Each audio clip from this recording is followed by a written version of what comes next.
Welcome to OOTO TV, the out of the office investigation from our past into the future of personal health and psychophysiological actualization. This time, we're discussing neuro-linguistic programming, personal health and actualization.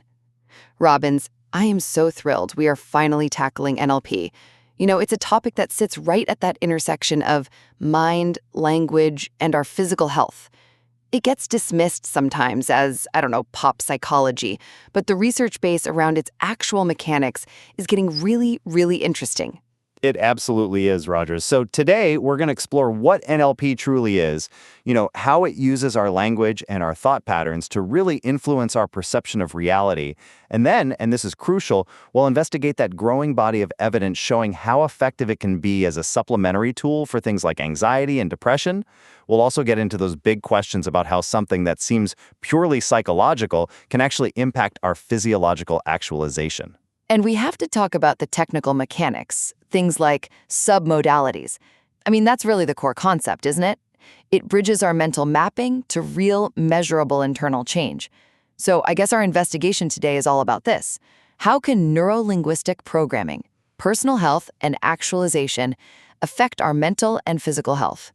Okay, so let's jump right in, Rogers, with the fundamental idea of neuro-linguistic programming. Let's just forget the textbook definitions for a second. At its heart, NLP is really a model that says, the map is not the territory. That phrase is just so powerful, and it's really the gateway to understanding the whole thing. It means our internal picture of the world, what we see, what we hear, what we feel. It's not objective reality, right? It's our own personal filter. It's how our nervous system, the neuro part, processes all this external data, using our language, our communication, that's the linguistic part, which then goes on to structure our experience, and that is the programming, exactly. And this structured internal code, this personal map, is where we all get stuck sometimes. If our map is wired to believe that success is just impossible or that we're just inherently an anxious person, well, those linguistic and neurological patterns are going to dictate our behavior. NLP says you don't really need to analyze why the map was drawn that way. You just need the tools to redraw it for a better outcome. Robbins, I find that pragmatic approach so refreshing. It kind of moves past what could be years of therapy just dissecting childhood trauma, and instead it just asks, okay, what pattern is active right now, and how can we immediately change it? This is really where neuro-linguistic programming, personal health and actualization, suggests that NLP may be good for health because it offers a direct path to shift out of those damaging states. And for anyone listening who's a bit impatient, the takeaway here is that self-understanding isn't just about looking inward, it's about actively controlling the filters you apply to your own life. When you change that internal coding system, you give yourself massive control over your emotional responses, and you open up possibilities where before you just saw walls. This is such a critical foundation for personal transformation. But the natural question has to follow, right? Does this whole theoretical framework actually translate into real clinical benefits? Because, Robbins, a lot of self-help gurus throw this terminology around, but we're interested in the hard evidence. You're listening to OOTO TV with research by author Paul Bulow. And that perfectly sets up our second major area, the clinical application of these integrated NLP techniques, especially in mental health support. What we're seeing in recent studies isn't just backing up anecdotal stories.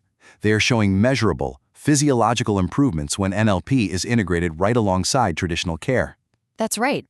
And the focus here is on integrated NLP. So, combining classic techniques like reframing with some very specific, even proprietary tools. We're seeing studies where participants who are suffering from anxiety and depression show really significant relief from their symptoms. So, what are key elements for neurolinguistic programming, personal health, and actualization in this kind of context? Well, it's the combination of the tools, Rogers. Take the meta model.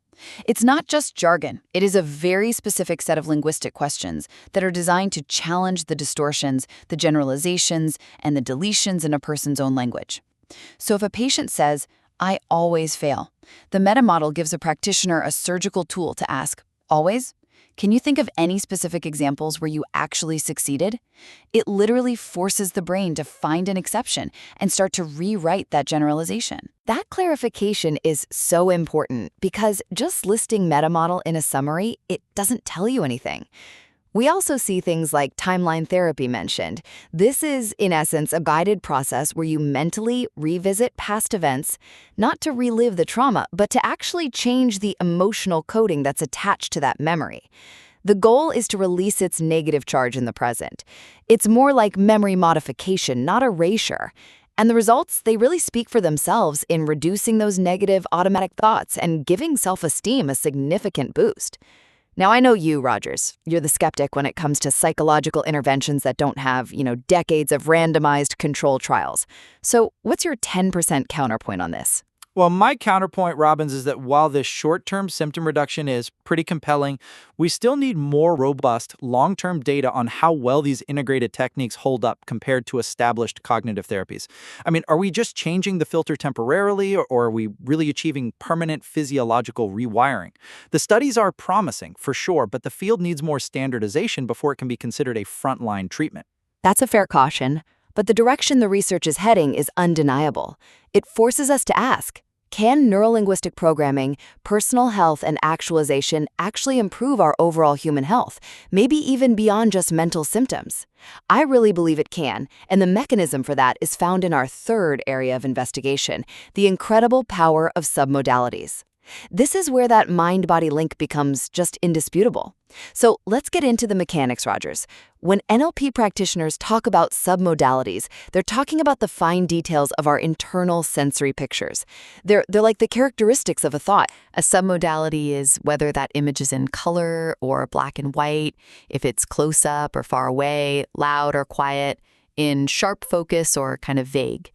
The truly incredible discovery of NLP is that changing these seemingly trivial details fundamentally changes our emotional and physiological response to that thought. It's so powerful. Just imagine a painful, anxiety-inducing memory. If that memory pops up in your mind as this giant, bright, high-definition image right in front of your face, your body's going to react with a high level of anxiety. But NLP teaches you how to manipulate those depictions. You can mentally make the image smaller, you can dim the brightness, you push it further away in your mind's eye, or you can even change it to black and white. Changing the visual submodalities literally changes the somatic, the physical response. The danger signal just vanishes. And this is exactly where we transition directly into physical health.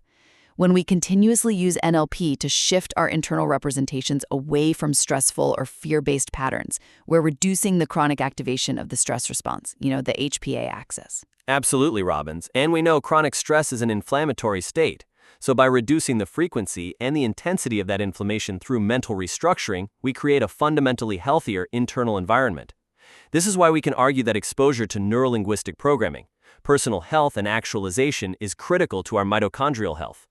Mitochondria, the powerhouses of our cells, they really suffer under chronic stress and cortisol. So just by using these linguistic and programming tools to maintain a calmer mental state, we are physically optimizing our cellular function.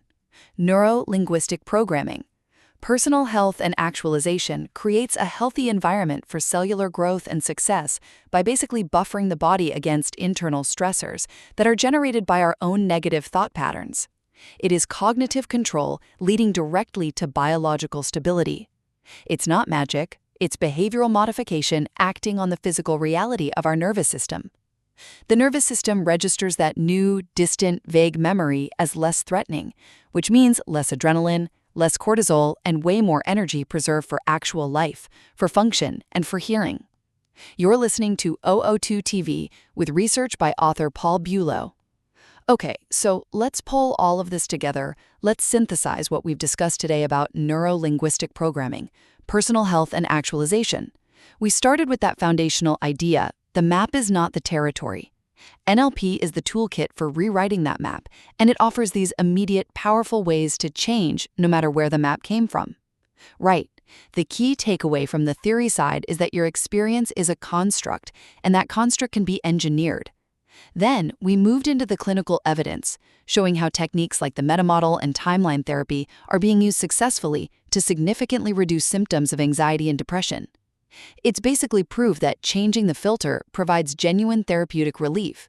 And the most fascinating part, at least for us as experts in human physiology, has to be the underlying mechanism: submodalities. This simple, yet absolutely profound realization that just by manipulating the sensory details of a thought, like making a memory smaller or dimmer, directly impacts your body's chemistry. And that link provides a really powerful answer to the question, how can NLP affect our physical health? Well, by minimizing the internal generation of chronic stress, NLP preserves critical cellular functions, especially our mitochondrial health. And that optimization contributes directly to physical wellness. It paints a compelling future, doesn't it, Robbins?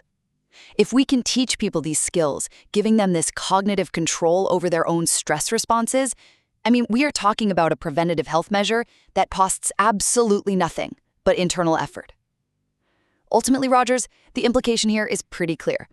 Neurolinguistic programming, personal health and actualization can be linked to preventing illness and increasing longevity by restructuring that core relationship between our mind, our language, and our physical response. It gives the individual the power to literally architect their own optimal health environment. An exceptional investigation, Robbins. The future of psychophysiological actualization looks very bright indeed.